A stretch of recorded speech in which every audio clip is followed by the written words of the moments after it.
Main thing is this: follow your visions and move forward toward them. Because there's one thing for sure: if you stop, it'll never happen.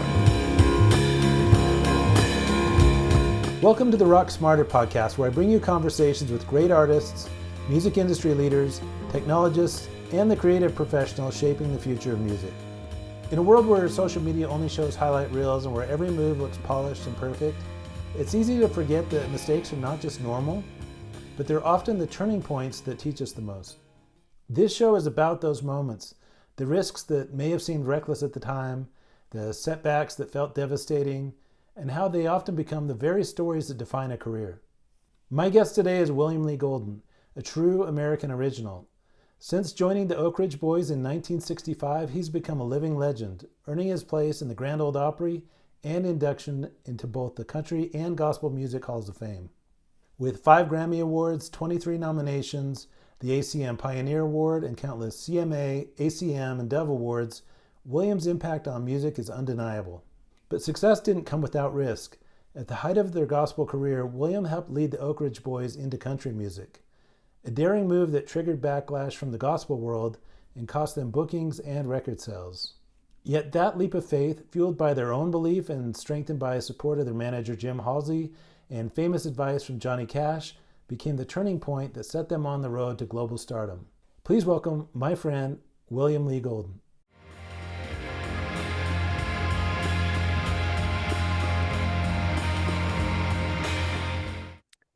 Hey, William, it's great to see you. Welcome to the show. Thank you, John. Great to be with you today, man. We've been talking about this for a while, so it's finally good to be here with you. We have, and I know you've been busy on the road and lots of great concerts all over the country. So, yeah, honored to have you here. So, yeah, let's jump right in. You grew up in a modest farm in Brewton, Alabama. You know, where discipline and hard work are part of your daily life, and you're dreaming of music and singing and being much more than a big fish in a small pond and getting beyond, the community singing and you worked your way up till 1965. You landed your dream job joining the Oak Ridge Boys. And for those that don't know, the Oak Ridge Boys actually started in 1943 as a gospel group. And there was, multiple lineup changes, but you landed your dream job, and even reaching that pinnacle that you dreamed about, it came with its own challenges. So in your autobiography, which is excellent, and I highly recommend everybody read it, you mentioned that money is tight, the road's demanding, the future isn't guaranteed, there's pressures at home. So did any of those early lessons from growing up on, your farm life prepare you for those sleepless nights, or, all that financial uncertainty, all the things that are involved with chasing your dream? Well, man, growing up on a farm, it kind of prepares you for a lot of things and a lot of different obstacles in life. You know, you farm all year regardless, and you work every day regardless if it's the weather right. And but it takes discipline, and the same thing with any type career that you actually choose to participate in. But it was, as I look back now in life, it was the things that I learned when I was 6 and 7 and 8 years old that my sister taught me and my mother taught me to play rhythm guitar and sing harmonies. Mm. And my sister and I had a little duet, it's in that book there. You can see some of our photos. She was the talented one that could play different instruments. She still plays mandolin, guitar, and piano. And she kind of focuses more. She loves the piano now because it's just sit down and start playing. But anyhow, she taught me how to play music, keep rhythms, and sing harmonies. And as a young kid, man, I learned that, and it was a feel. Music has a feel to it and a Mhm. spirit to it. And you've got to go there with it, wherever the beat is set, you got to go there. And but it's something that through life, you find not only how important music is in our own life, but sometimes it affects other people, sometimes in the same way. It's like this year we found out how important music is in the Oak Ridge Boys' lives, with the losses we had last year. But to get back together, and it was music getting together and harmonizing together and singing songs and lifting our spirits out of the deep valley of sorrow that we were with last summer. And so it's healing, and it's still, you Yeah. don't get too old for that. There's a lot of things in life that you find out along the way, and as you never get too old to learn something new, and you continue to grow in life throughout life. And as we get older, we still continue to grow. I learn new things almost every day. Yeah. It's a whole new world today than it was when I joined the Oaks. Hmm. Technology has changed tremendously. Cell phones, computers, the whole internet, what we're doing here now, all of that's come way since I've joined the Oak Ridge Boys. Well, it seems that adaptability is also probably something you had to do on the farm because there's so many variables that you're not in control of, but there are some things you can. And then it's adapting and just having that faith that it's going to work out. Yeah, well, it was in high school where I sang in the FFA quartet, where I Hmm. really fell in love with four-part harmonies with a young bass singer in high school that he was a great athlete, but he was also a good bass singer. And the other guys that we had, and we would compete with other schools that had chapters of FFA, whether they had a band to compete in a competition or if they had a singing group, quartets and things.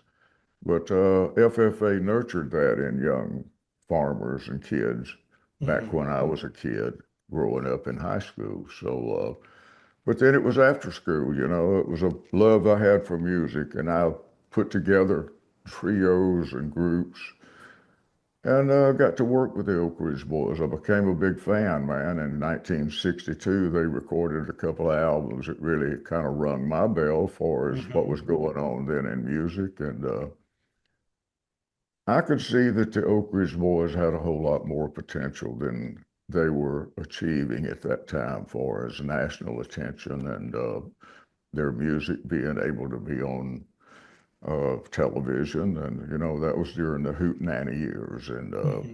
the Oaks were in a gospel group and it was kind of stuck in that corner.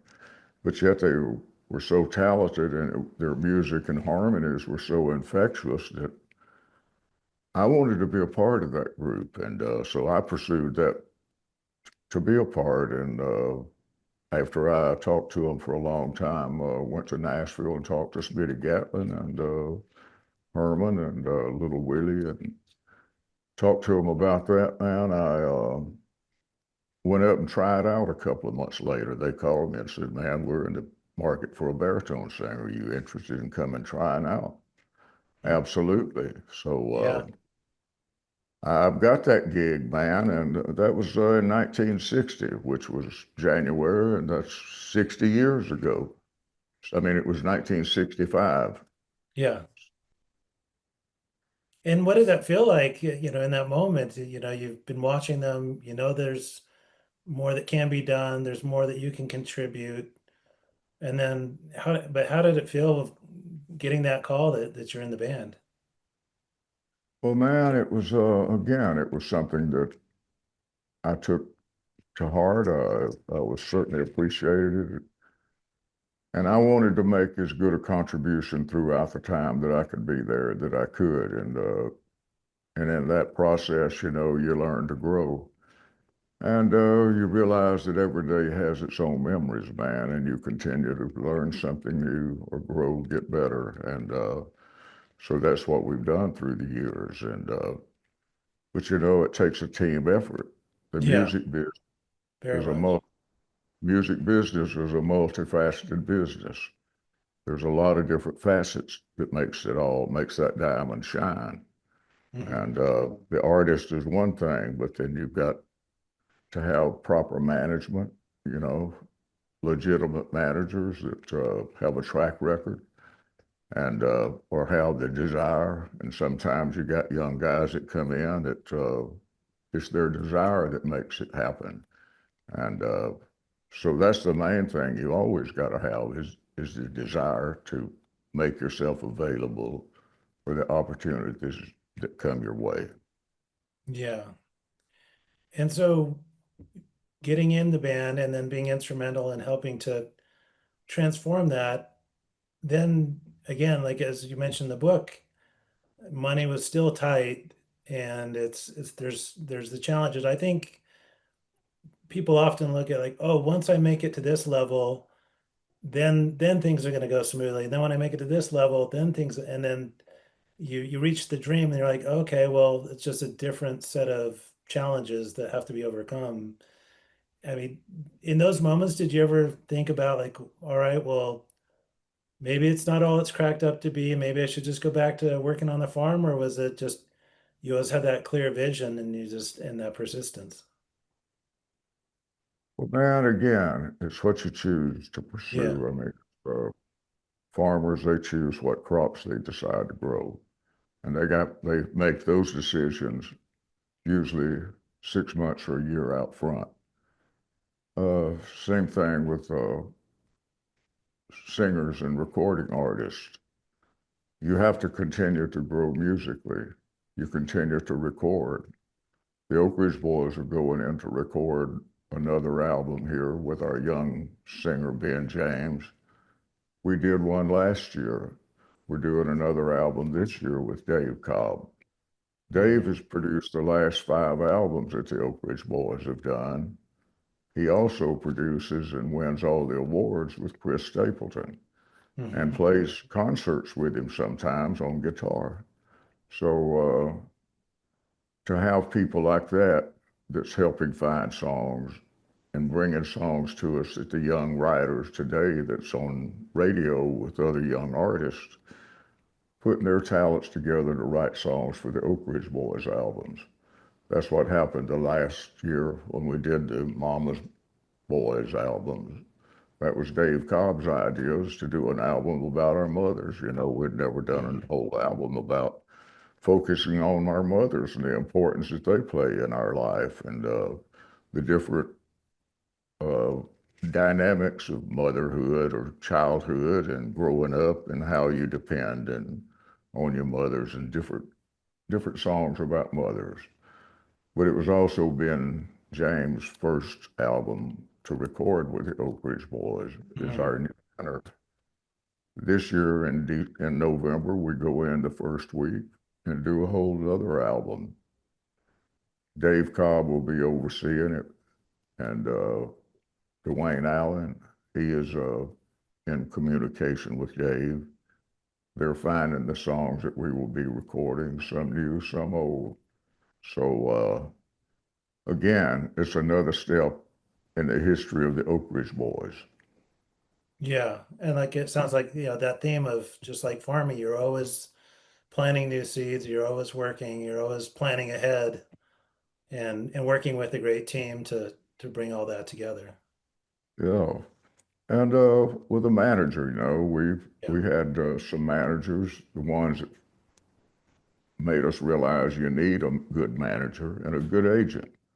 Mhm. So you need a good booking agent, you need a good manager, you need a good PR person to help you with whatever it is you're trying to do and present, whether it's music or songs or art or whatever it is. Uh, it's someone that can help you get your words out to a broader audience. And Yeah. that's Yeah. where, and those things have all changed. From the time that I came in, it was all controlled by radio, newspaper, and you was lucky to be able to get TV spots. So Mhm. now then, that's all changed with social media and podcast. People are getting their information on their hand, right in their phone. Yeah. Well, let's take it back. So in the you land the role with the Oak Ridge Boys in 1965. By the 1970s, you're at the top of the gospel music world. You've so achieved that. You've won Grammys, Dove Awards, have sold out shows. The fans are electrified. You've got the full live band and a lot of other gospel acts at just piano or tracks. But again, in the book, you said you felt like gospel wasn't big enough to contain your vision.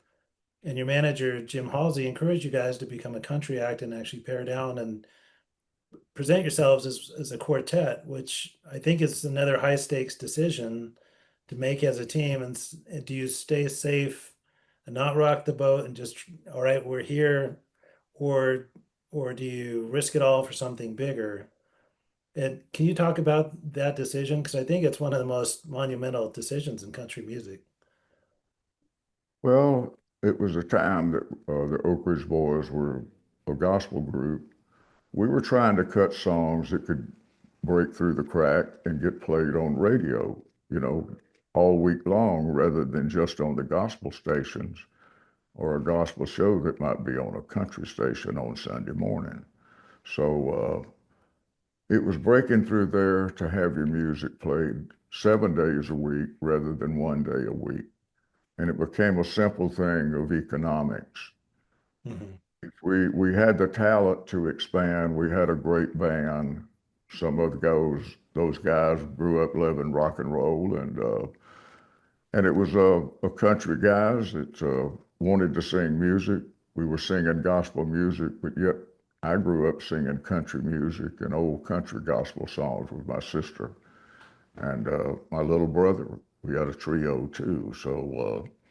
But it's singing those songs, man. So that's kind of where but it was time to expand our group and Mhm. to continue to grow. If we could, to keep it together, we had to grow, and we had to move with legitimate. The top manager and the top agent in country music was Jim Halsey. Mhm. He had the acts that were getting on Tonight Show, network television. They were all over shows that country music couldn't get on.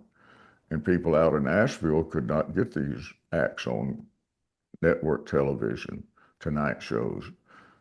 None of the agents in Nashville could do that. But Jim Halsey wasn't just in Nashville. He was based in Tulsa with an LA office.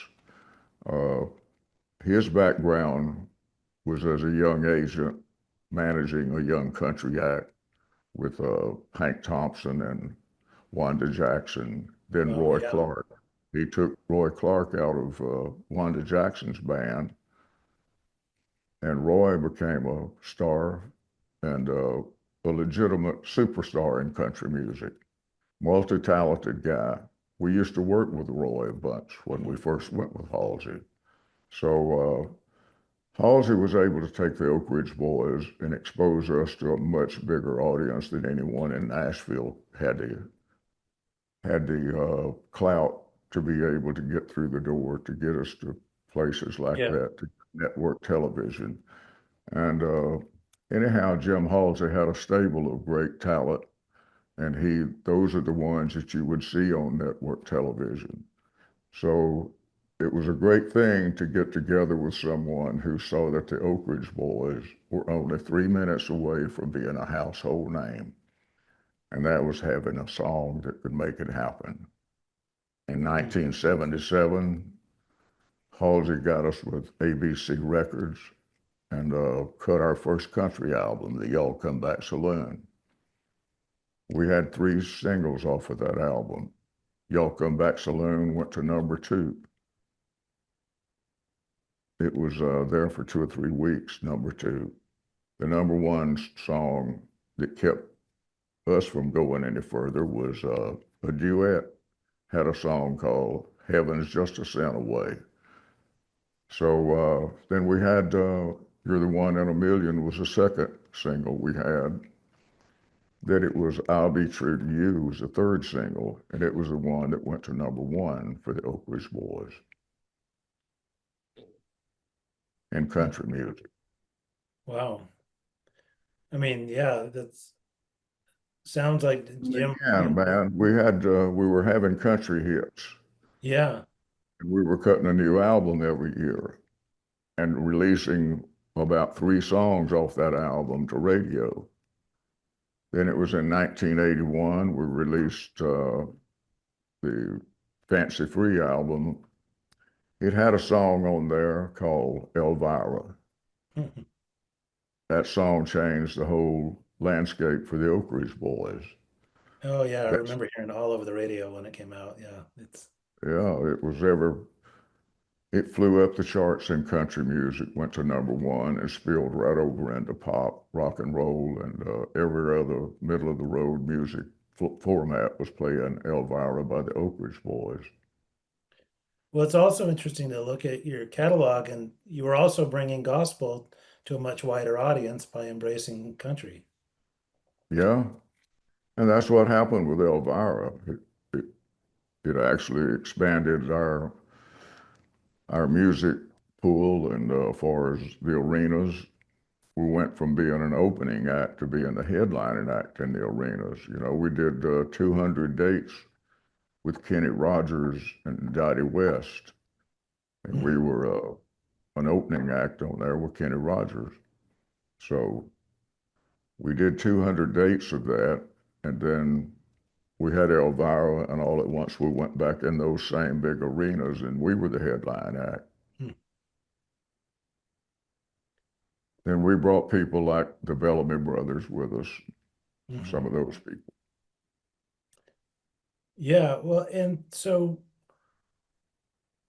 I can see how, yeah, you're constantly innovating and evolving, and you're collaborating with the best of the best, and I think, that rising tide lifts all boats. Where, working with Roy Clark and all these greats who, he's one of the greatest guitarists of all time, but I think it seems like you're all pushing each other towards excellence, try to do bigger and better things.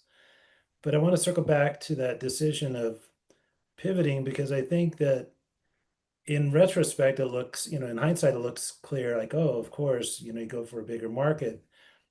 But in your book, you talked about how when the Oaks stepped from gospel into country, that there was an intense backlash, not from the fans stuck with you, but the radio DJs said you didn't fit anymore because you had the long hair, and then you were different, and the concert bookers were you know scaling things down, but country radio wasn't quite ready to embrace you, and so there was that kind of period of uncertainty.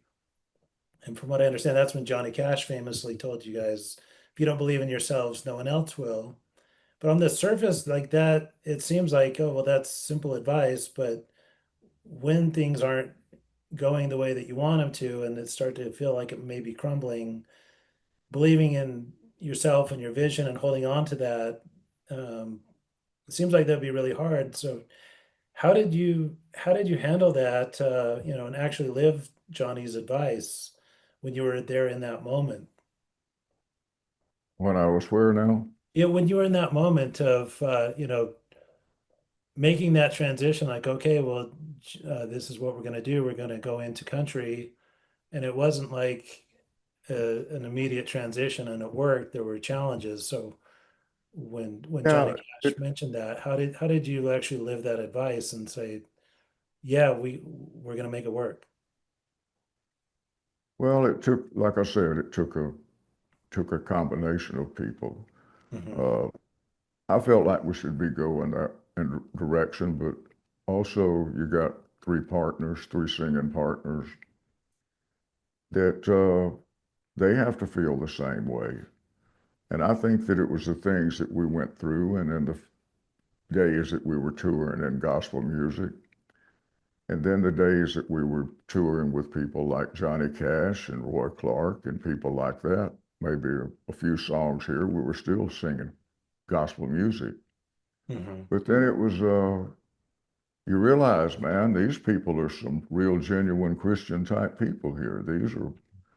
We felt more of a Christian spirit of togetherness there than sometimes we had felt in competitive backstage feelings with being on multiple groups, on a show or something. But yeah, it was easy to make that decision. you know, we're all living 7 days a week. I do. And Hmm. the Oak Ridge Boys held one thing that we always tried to do. And even on the album that had Elvira, we had a gospel song on there that was written by Dallas Frazier that wrote Elvira. I'd crawl all the way to the river Hmm. just to shake Jesus' hand. So it was a song that we put on the album. We always tried to put a spiritual song somewhere on the album, or a song that didn't have to be a hard gospel, but it was something with a message. And we tried to do that through the years, and we still try to do that. Hmm. Well, and I think that, you know, Well, it's just like, you know, it's like, hell, I'm the guy that sang "Trying to Love Two Women's Like a Ball and Chain." So sometimes you got to have a little opposite of that in the show too. You know, I mean, it's there has to be a spiritual side to all of us. yeah. Whether we close that door and block it out or not, it's still there. Well, and being the person that sings trying to love two women and also thank God for kids, you can reach different people where they're at in their lives and their experiences and touch them in ways that one kind of song just wouldn't do it. Yeah, but and that's again, you know, it's gospel songs are about praising someone much higher than we all are, and someone that's had a much better track record than some of us have. Hmm. But it's about appreciating your raising, where we're coming from, our ancestors that paved their path before us, that gave us an opportunity to have the love for music that we've all have. Yeah, that's great. So, just to kind of finish up here, what would you say to today's musicians that, maybe they're going through their own crossroads or they will be at some point? What advice would you give to them? Well, man, the main thing is follow your own visions. Know where you want to go. If you can see it, go there. Don't be distracted. A person can pull you from here to the right, pull you to the left. You can get all off track.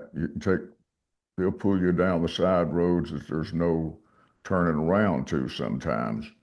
So you have to keep your focus and go ahead and move forward. And you learn something every day, man. You play your music and sing your songs wherever you can. So that's the main thing. Well, I think that's great advice. And again, I really appreciate you coming on here. And the point of this podcast is I want to help remind musicians and industry professionals watching it that it takes a lot of perseverance and that mindset's everything, even when the path doesn't feel clear. And I think that's a perfect illustration. So I really appreciate you being on here. I think the audience should go check out the oakridgeboys.com, williamleegolden.com, and William Lee Golden and the Goldens.com, and you can find much more on those websites. But Yeah. thank you, William. It's an Main honor to have thing you. is this. Main thing is this. Follow your visions and move forward toward them, because there's one thing for sure. If you stop, it'll never happen. That's right. That's great advice.